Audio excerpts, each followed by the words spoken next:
Bueno, entonces vamos a continuar. Estábamos viendo el desarrollo de los testículos y habíamos visto que se formaban los cordones testiculares, la túnica lucidia, y los gonadocitos llegaban y se ponían acá en medio, como ven acá, y que se formaban también los conductos o cordones, no son cordones, los conductos de la red de testis, que es como la equivalente a la médula en el ovario, y que de esta red de testis entonces van a salir los vasos eferentes, más o menos en número de 5 a 12, que se van a ir a comunicar con la cabeza del epidídimo, donde van a terminar de madurar los espermas y luego se conducen ya, ¿verdad?, por todas las vías de conducción que vamos a ir viendo ahorita. Y algo interesante es que esos vasos eferentes son lo que queda, digamos, del mesonefros, ¿verdad? Son tubos excretores del sistema mesonéfrico que persisten ahí porque pues todo lo de acá se va a ir degenerando, pero esos persisten y es la parte como sexual del riñón primitivo que queda acá, esos vasos eferentes que comunican al testículo, ¿verdad?, con el epidídimo. Entonces actúan como un eslabón o una unión entre lo que es los conductillos de la red testicular, ¿verdad?, y el epidídimo.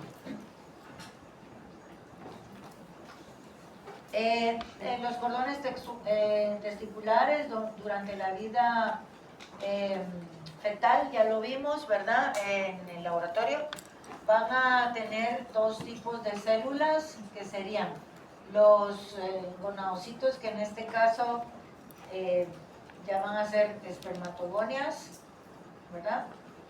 Van a estar acá en toda la orilla de los cordones, como lo vimos en el lab. Y también vamos a tener células que provienen de acá del epitelio, o sea, del epitelio celómico, que ahora pues es la Lugina, células que provienen de ahí, que son las células de Sertoli o células sustentaculares. Entonces hay dos tipos de células en lo que son los cordones, ¿verdad? Y también podemos observar o sea, todo el intersticio, que es esto como bichito que está acá, donde van a estar las células intersticiales o de Leydig, que aquí creo que no están demostradas todavía. Estas que ven aquí son las células de Sertoli y estas las espermatogonias, que van a encontrar ustedes aquí dentro de los cordones, ¿no? Hay tres estructuras que son de tejido conectivo denso, como sería la túnica luginea. También tenemos de esa túnica parten cordones testiculares, ¿verdad?, hacia el interior del testículo, y también, o sea, el mesorquio, que es esta estructura que vimos también en el laboratorio, que viene, o vernaculum testis, ¿verdad?, que viene a detener lo que es el testículo hacia el cuerpo de Wolf originalmente, y que después se vuelve como un ligamento pues que lo va a sostener, ¿verdad?, que se llama mesorquio. Entonces esas tres estructuras de tejido conectivo, estas proceden del esbozo, ¿verdad?, del mesénquima o mesodermo, pues, pero mesénquima se llama en el embrión, del esbozo testicular. O sea, cuando se esboza el testículo, o sea, que se va a formar esa gonada, allí van a estar estas estructuras del tejido conectivo del mesénquima y se forman. Ahora bien, las células intersticiales o de Leydig, bueno, y el tejido intersticial que ven aquí, este sí ya se va a formar del mesénquima del testículo propiamente dicho, ¿verdad?, que está en medio de los cordones testiculares. Entonces, tienen dos tipos de estructura que van a variar, ¿verdad?, que va a variar.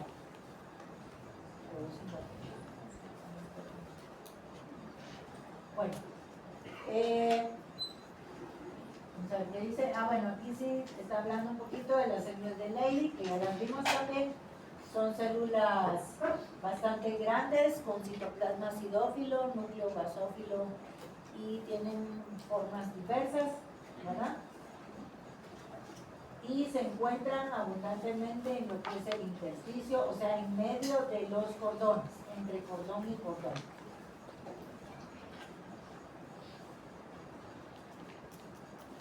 Los testículos van a sufrir una etapa de descenso, ¿verdad? Van a bajar hasta lo que es el escroto, en la parte externa del abdomen y de la parte inguinal. Y los ovarios también sufren un descenso, pero se quedan a nivel abdominal, ya no siguen descendiendo. Entonces, dependiendo de la especie, así van a descender antes o después, ¿verdad? En lo que es el caballo, el cerdo y el hombre empiezan a abandonar la cavidad abdominal al momento del nacimiento, y a veces en el primer mes post-nacimiento.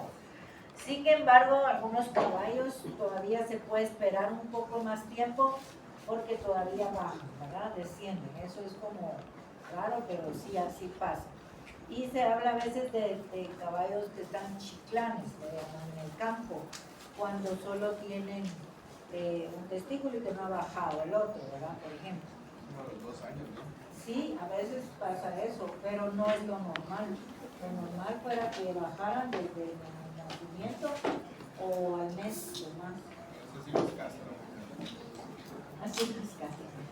Bueno, y en los rumiantes estos sí descienden todavía cuando están adentro, o sea, son feto, más o menos 31.5 centímetros, ¿verdad? Cuando es un feto, más o menos al tercer mes. Y en los perros sí descienden después del nacimiento, ¿verdad? Y sí, eso sí es normal.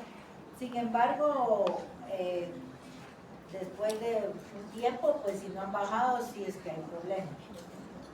Aquí no vamos a entrar mucho en detalle, esto lo ven después, pero cuando a veces hay problemas, sean genéticos o por muchas causas, pero no logran descender, a veces no desciende solo uno, a veces no descienden ambos.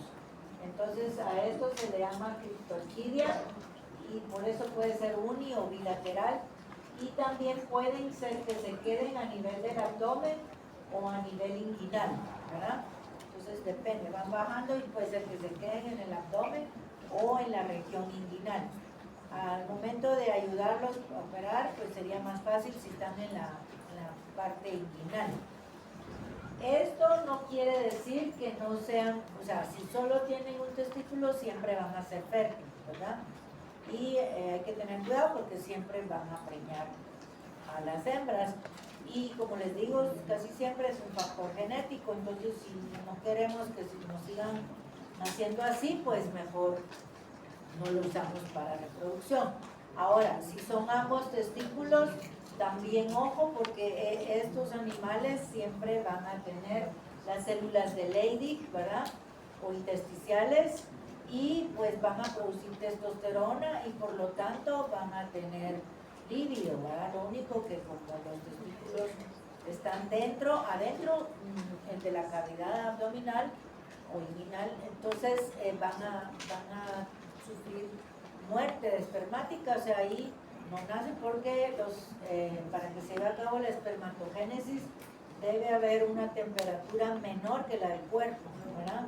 En el caso del ser humano, por ejemplo, estamos a 37 grados, ellos tienen que estar como a 36, ¿verdad? Entonces en los testículos siempre va a haber un poco menos de temperatura y por lo tanto cuando no descienden no hay formación de espermatozoos, pero sí podrían ellos saltar a una hembra que está en celo e indicarnos que esa hembra está en celo. Entonces se usan a veces como marcadores, ¿verdad? Cuando la monta es así libre, digamos, ¿verdad? O que necesitamos nosotros saber para inseminar también, pues necesitamos ver quiénes están en celo, ¿no?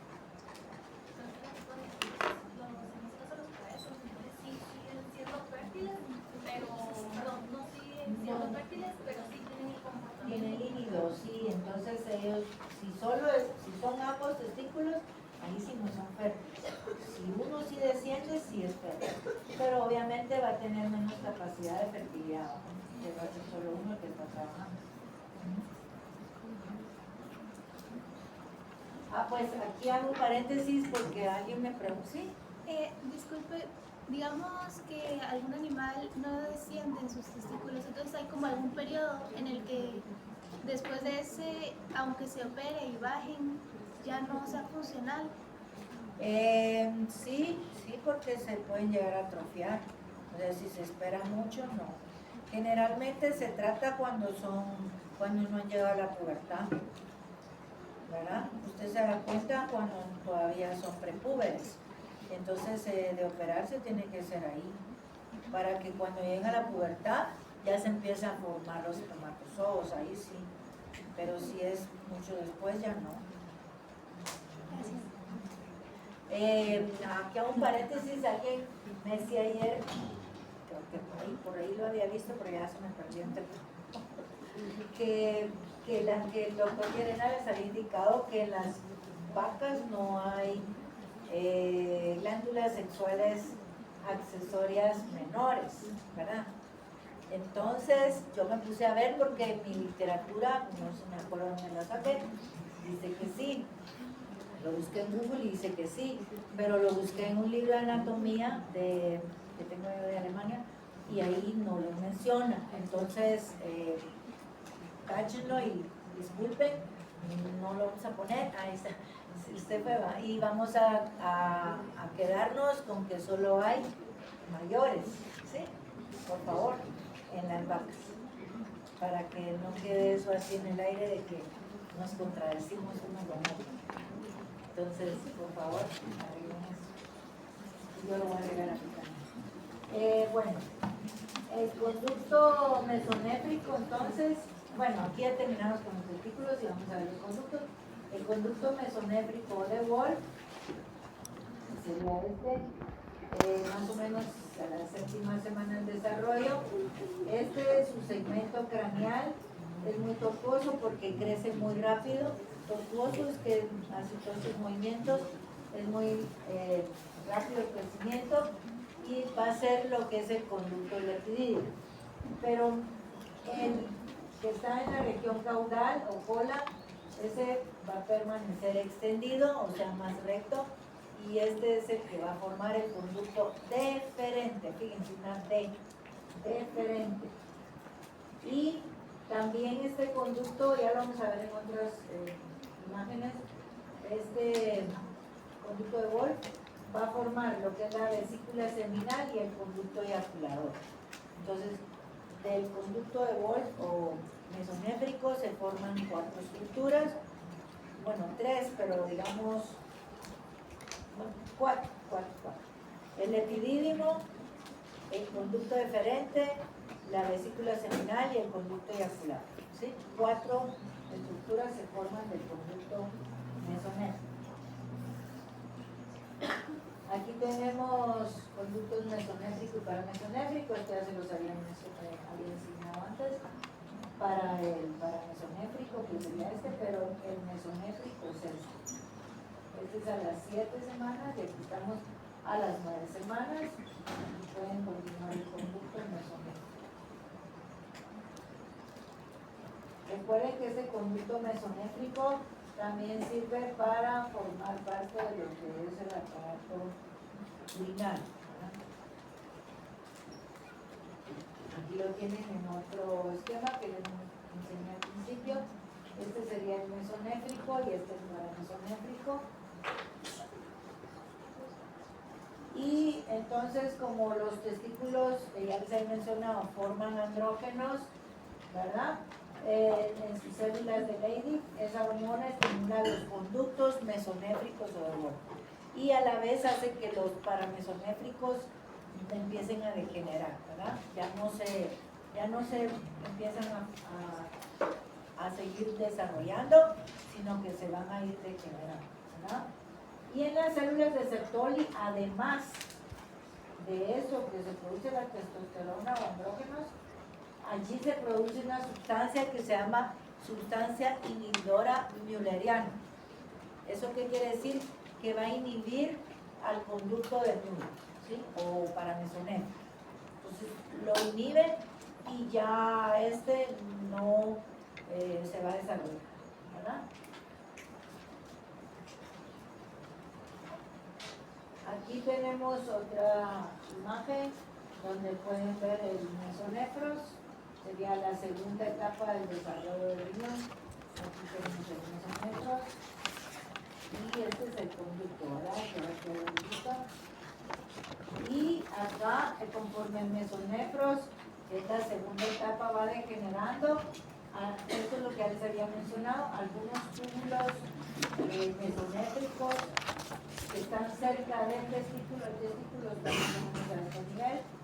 Los que están muy cerca de acá, ellos siempre persisten y son los que van a formar los conductos eferentes, que serían, por eso, los que unen al testículo con la cabeza del epidídimo, que se forma del conducto mesonéfrico, ¿no? Vamos. Aquí seguimos con el conducto mesonéfrico. Entonces, este es el testículo, vean. Estos serían los conductos o conductillos eferentes, vean aquí.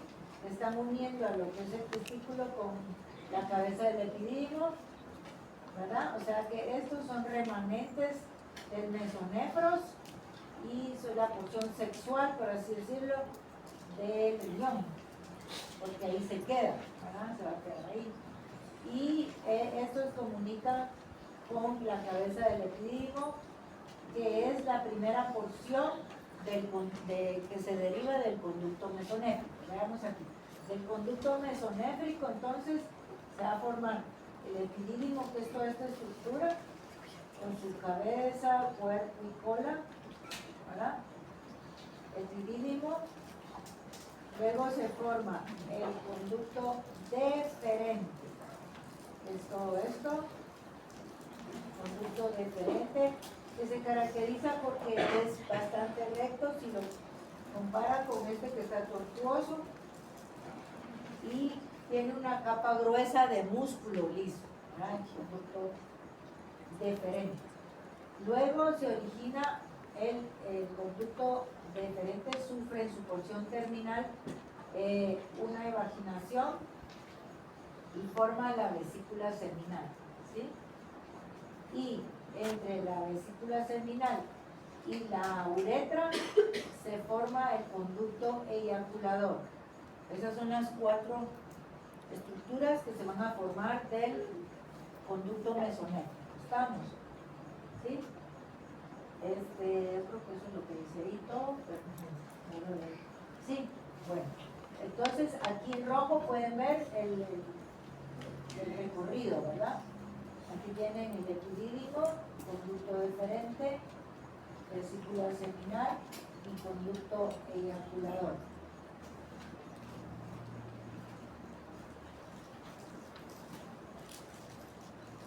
Bueno, ahí, ahora no hay dudas con lo del conducto, cómo se forman esas vías, o con la formación del testículo, hasta donde vamos, todo bien. Entonces ahorita vamos a entrar a ver lo que son los genitales externos, ¿verdad? Su desarrollo. Tanto como en la hembra, pasamos por una etapa diferenciada que ya la vimos, ¿verdad? Que es donde se forma el tubérculo genital a nivel del seno urogenital. Tenemos la membrana cloacal, los pliegues urogenitales a la par de la membrana y las nofacciones o pliegues labioescrotales, que en este caso va a dar origen al escroto, ¿no? El tubérculo genital se alarga formando el falo, todavía es etapa indiferenciada, y acá ya no es membrana cloacal, sino que ya se le llama membrana urogenital, y estos pliegues siempre están a la par, ¿verdad? y aquí ya podemos ver que se forma la membrana anal también. O sea, lo que es el tabique, ¿se recuerdan? El tabique urorectal viene y va creciendo y va a separar lo que es la membrana urogenital de la anal. Y más adelante va a ser el ano y el orificio urogenital, ¿no? Pero hasta aquí estamos en etapa indiferenciada todavía. Esto aquí, donde está el tabique, más adelante se le llama perineo. O sea, lo que está entre el ano y la vulva, digamos, o en el caso del macho, se llama perineo. Bueno, aquí entonces hablamos desde el desarrollo de los genitales externos desde la séptima semana, o sea, van viendo aquí las semanas y van desde las 7 a las 9, ¿verdad? Entonces, la masculinización se debe, ya está claro, a los andrógenos que se forman en el testículo y también ayudados por la sustancia antimülleriana formada por las células receptoras, ¿verdad? Eso hace que se desarrollen los genitales masculinos. El falo se va a alargar y agrandar para formar el pene en vez de clítoris, ¿verdad? Fiera en la hembra. Y veamos los pliegues urogenitales, que serían estos, ¿verdad? Estos van a formar las paredes del surco, esto amarillito, es el surco uretral. Recuerden que dentro de lo que es el pene va a pasar ese orificio, bueno, después un orificio, ahorita es un surco y después se cierra, ya vamos a ver, donde va a pasar la orina, ¿verdad? Y también el seno, o sea, es una función dual la que tenemos en el pene, ¿verdad? Entonces, estos pliegues las paredes van a formar, o sea, lo que es el surco uretral en la superficie ventral del pene, ¿verdad? Y estos se van a fusionar. Recuerden que la hembra quedaban más o menos libres para formar los labios menores. Aquí se fusionan casi en todas sus partes, ¿verdad? A todo lo largo de lo que es la superficie ventral del pene. Y se va a formar algo muy importante acá, que es la uretra, ¿verdad? La uretra es esponjosa. Aquí pueden ver ya el perineo, que ya está bien separado lo que va a ser el ano de lo que son los genitales externos. Aquí tienen más en secuencia, ¿ven? Lo que es los cuerpos cavernosos del pene, sería todo esto que está acá. Está muy lleno de vasos sanguíneos, por eso se llama así, se llama cuerpo cavernoso, lo van a ver, o ya lo vieron en anatomía, que es cuando hay lo que ayuda cuando hay erección en el pene, ¿verdad? Se llenan esos vasos y logra que se mantenga aquí a este nivel, estamos viendo acá. Y también tenemos el cuerpo esponjoso alrededor de la uretra, ¿verdad? Y todo eso se forma aquí a partir de lo que es el tejido del falo, ¿verdad? Y bueno, las prominencias labioescrotales también se unen, ¿verdad? Se fusionan una con la otra para formar lo que es el escroto. El escroto es la bolsa donde va a estar el testículo, ¿verdad?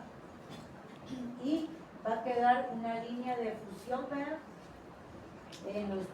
Tanto de los pliegues labioescrotales en el pene como en el escroto también, que se ven muy bien y se llama rafe escrotal.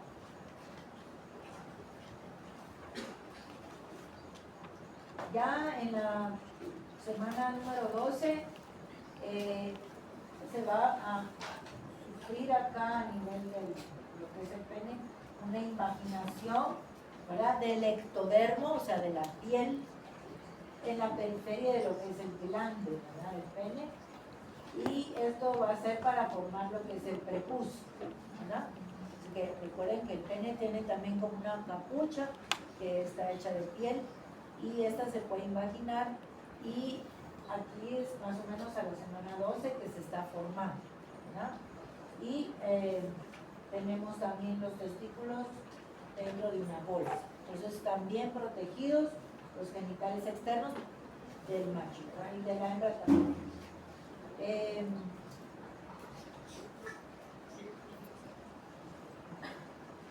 Entonces, pues aquí vemos el grafo escrotal que ya les dije, y el grafo penial, que es la unión de tanto de los tunefacciones labioescrotales como de los pliegues genitales, ¿no?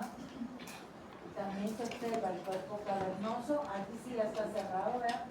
El cuerpo cavernoso del pene y la uretra esponjosa con su cuerpo esponjoso y la luz, ¿verdad? Que salía ahí de la uretra.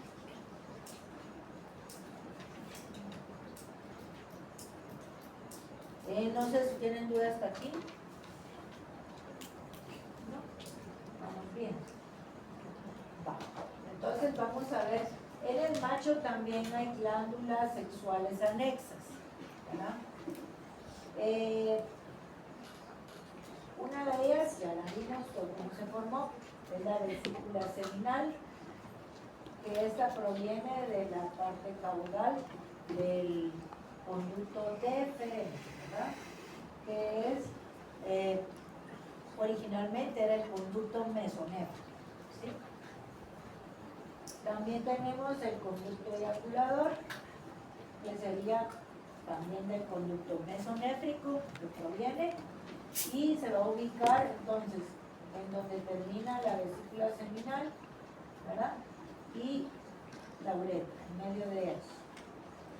¿Por qué? Pues porque, miren, pues estas glándulas lo que tienen, su función es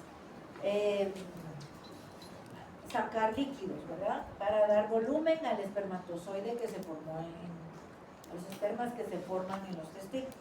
Eso da volumen y juntos ya se llama semen, ¿verdad?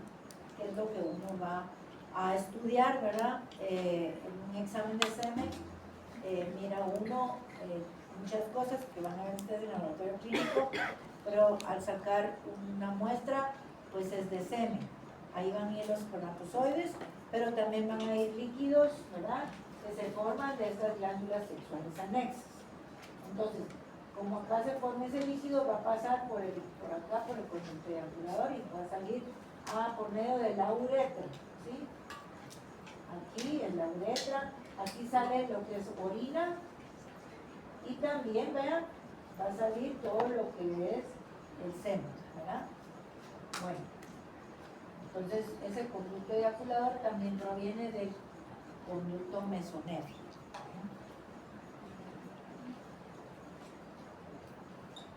Tenemos otra glándula que es muy importante, también es una glándula bastante grande que se llama próstata, y esta sí deriva del seno urogenital, por eso lo ven en amarillo. Todo esto que está en amarillo proviene del seno urogenital que estuvimos viendo ayer, ¿verdad? Entonces está la vejiga urinaria en amarillo porque viene de la parte inicial del seno urogenital. Y luego tenemos lo que es la próstata, aquí. Se origina, dice acá, por múltiples evaginaciones a partir de la porción prostática de la uretra. Aquí está la uretra prostática, ¿sí? Esta viene y sufre varias evaginaciones, o sea, sale y forma la próstata, ¿verdad? Esa va a crecer dentro del mesénquima que está aquí, ¿no? Y las glándulas vulvouretrales, esas son pequeñitas como el tamaño de un guisante. Esa es la otra glándula anexa, ¿verdad? Son pequeñitas y se desarrollan también por evaginaciones de la membrana de la uretra. Todo esto ya es la uretra. Y viene siempre pues de toda esta parte del seno urogenital, ¿no? Como siempre les menciono que la parte de músculo o tejido conectivo o vasos sanguíneos provienen del mesénquimo, ¿verdad?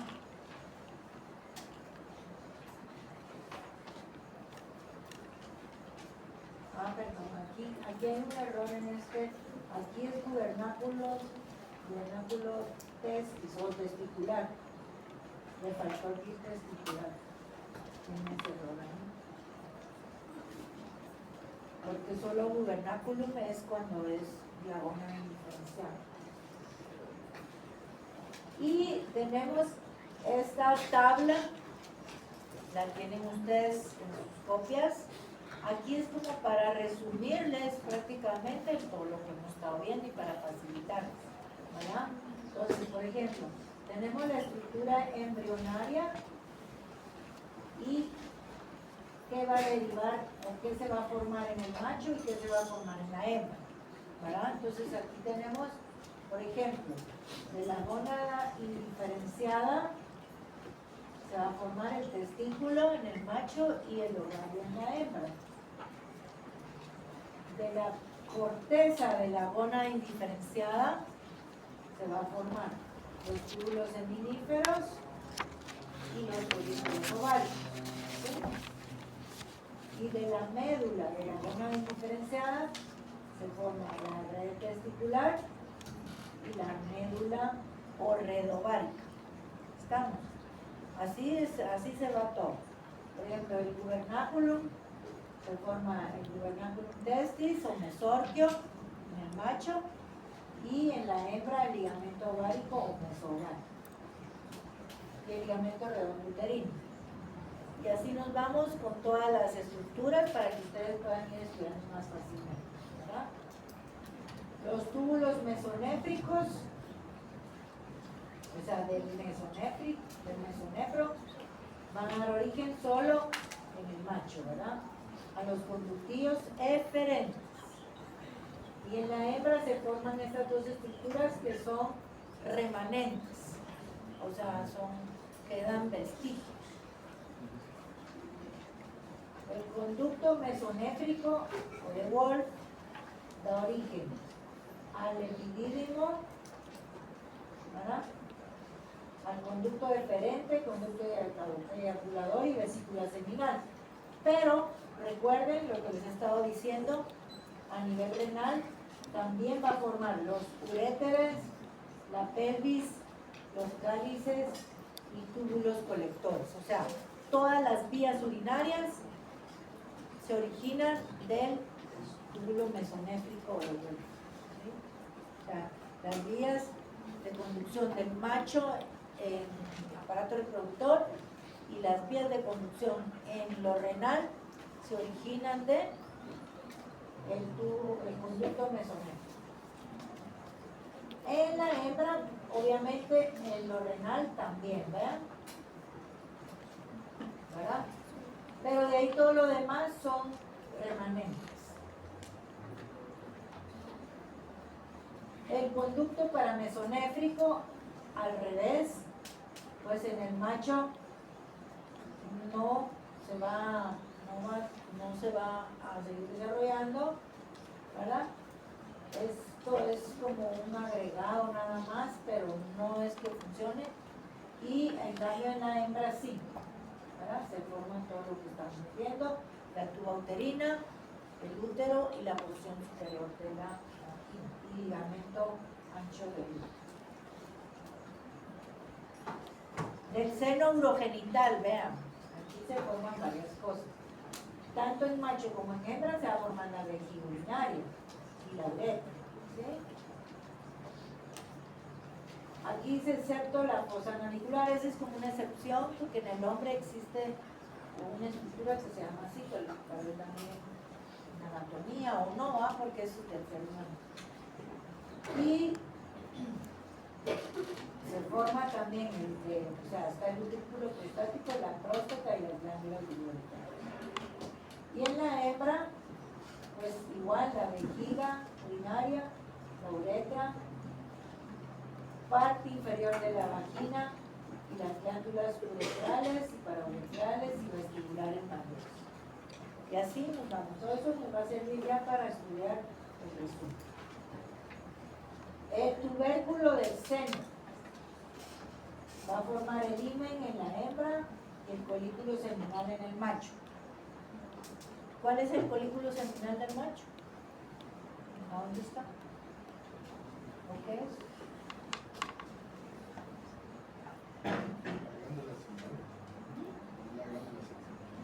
No, ese colículo seminal es donde va a llegar a nivel de la vejiga urinaria. Eso no lo han visto, pero ya un poco, y lo vemos nosotros. Es donde llega, digamos, vienen los que es el conducto espermático, ¿sí? Y llega a dejar todo lo que se formó, ¿verdad? Lo pone en una como estructura a nivel de la vejiga urinaria ya para que salga por la uretra, ¿sí? Es como un recipiente, por así decirlo, pues, para que lo entiendan mejor, que se encuentra en la pared de la vejiga urinaria. Entonces ahí está ese colículo seminal, que es donde a donde llega el semen, ¿verdad? Ya para salir por la uretra.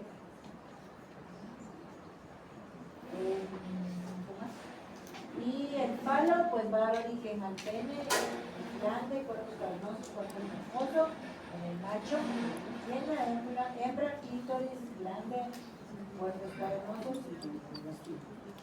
Los pliegues urogenitales, que es lo que está cerca de la membrana cloacal originalmente, va a dar origen al aspecto ventral del pene y a los labios menores, en la hembra. Y las prominencias labioescrotales en el macho al escroto y en la hembra los labios mayores. Y acá tienen todo lo que quiere decir eso, lo que son los remanentes, ¿verdad? Para que ustedes puedan ver. Y finalmente les voy a, porque si no da tiempo, les voy a poner, bueno, este es un esquema de la uretra esponjosa y la fibra navicular. Es una estructura anatómica que se encuentra en el glande del pene. Y es del ser humano. Y entonces al final les voy a poner el resumen acá, más o menos de lo que les estoy escribiendo aquí, pero ya resumido, por si les interesa. Porque aquí les estoy resumiendo yo qué va pasando en cada semana, al menos las primeras semanas. En la tercera, ¿qué dijimos? Que aparecían los gonadocitos en la pared del saco vitelino, o sea, en cordón umbilical y pedículo lactoideo, ¿verdad? Llegan por movimientos amiboideos a las crestas gonadales e inducen el desarrollo ya de las gomas, ¿sí? Y que se formen espermatogonios y óvulos, o sea, los que van a dar origen a los gametos, ¿sí? Esto cuando alcanza la madurez sexual, ¿verdad? A la cuarta semana se evidencia el esbozo de las crestas gonadales que se desarrollarán entre el mesenterio dorsal, también lo vimos, mesenterio es el intestino, y el mesonefros, ¿sí? Que es una etapa del desarrollo del riñón. Una a cada lado de la línea media, que van a ser los ovarios o testículos, ¿verdad? Son las gomas. Por proliferación del epitelio cendulómico, o sea, el epitelio que está alrededor, y del mesénquima subyacente. Estas van a ser estimuladas por la llegada de los gonadocitos. Eso que no se les olvide. Si los gonadocitos no llegan, no hay desarrollo gonadal. Y también, aparte de eso, se forma el tubérculo genital, ¿vean? Que es el que va a dar origen a los genitales externos, ¿verdad? En la cuarta semana. Quinta o sexta, ahí todavía es etapa indiferencial para todo, ¿verdad? Los gonadocitos ya llegan totalmente a las crestas gonadales por vía mesenquimática, no se les olvide, no sanguínea, no de ninguna manera, sino que van por el mesénquima, siguiendo el mesenterio dorsal a nivel del intestino caudal, y así hacen que se estimule la cresta gonadal. A la sexta semana, dice, el tubérculo genital se convierte en falo, muy importante. Y la membrana cloacal se convierte en membrana urogenital. También el tabique urorectal se une con la membrana cloacal al final de esta semana, sexta. La divide en membrana urogenital y membrana dorsal, o sea, anal, ¿verdad? Esto va a ser anal. A la séptima, la gónada masculina se empieza ya a diferenciar y va a formar gametos masculinos por división mitótica, o sea, van a formar espermatogones. Las células de Sertoli también se encuentran ahí, se están formando la sustancia antimileriana y las células de Leydig forman testosterona. ¿Estamos? A la séptima. Y también se inicia la diferenciación de los genitales externos. Importante. El falo ya se va a formar lo que es el pene en los machos y el clítoris en la hembras. A la 12ª, que ya es cuando, al tercer mes, cuando ya podemos diferenciar prácticamente si es testículo o es ovario, ¿verdad? La gónada femenina, no, perdón, cuando a la 12ª, cuando ya la gónada femenina se empieza a formar, a diferenciar en ovario, ¿verdad? Y más, y después se van a formar las ovogonas y las células foliculares para formar folículos primarios. Y los sexuales, los órganos sexuales externos, como conductos también genitales y glándulas sexuales, ya van a estar diferenciadas según el sexo del ser vivo en formación, ¿verdad? Pero se van a seguir desarrollando. Entonces fíjense en esto, el ovario todavía de la hembra no está bien diferenciado, comienza a diferenciarse a la 12ª, pero todo lo demás sí ya está diferenciado y se sigue desarrollando. Y hasta ahí llegamos. No sé si tienen alguna pregunta, alguna duda. Igual si tienen dudas de cuando estudien pueden llegar conmigo a la oficina, oye. Con mucho gusto, porque está un poco como complicado. La tercera ya es más bonita. La tercera y cuarta son bonitas.